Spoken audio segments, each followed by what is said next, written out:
যুদ্ধটা মূলত পুরুষরাই করে।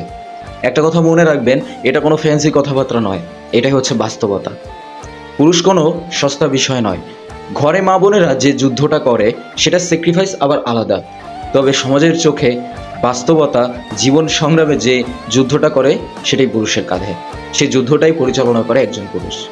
পুরুষ কোনো সস্তা ব্যাপার নয়, পুরুষ একটা দায়িত্বশীল ব্যক্তির নাম।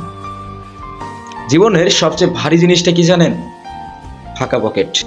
এই খালি বা ফাঁকা পকেটটা নিয়েই পুরুষ চিন্তা করে তার পরিবার, তার মা বোন, তার স্ত্রী সন্তানের মুখে কিভাবে রিজিক এনে দেবে।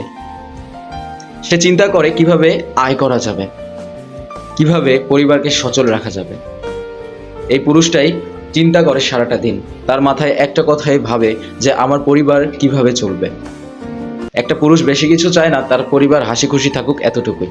তাই আজকের দিনটা একটু থামুন, তাকে সময় দিন, এই পুরুষের কষ্টটাকে বুঝতে শিখুন, তাদের ত্যাগ, তাদের মনের যে নীরব কষ্ট রয়েছে সেটাকে বুঝতে শিখুন, তাদের যে স্যাক্রিফাইসটা আছে সেটাকে সম্মান করতে শিখুন। আমাদের সমাজে এটা সবচেয়ে অদেখা সত্য একটা ঘটনা।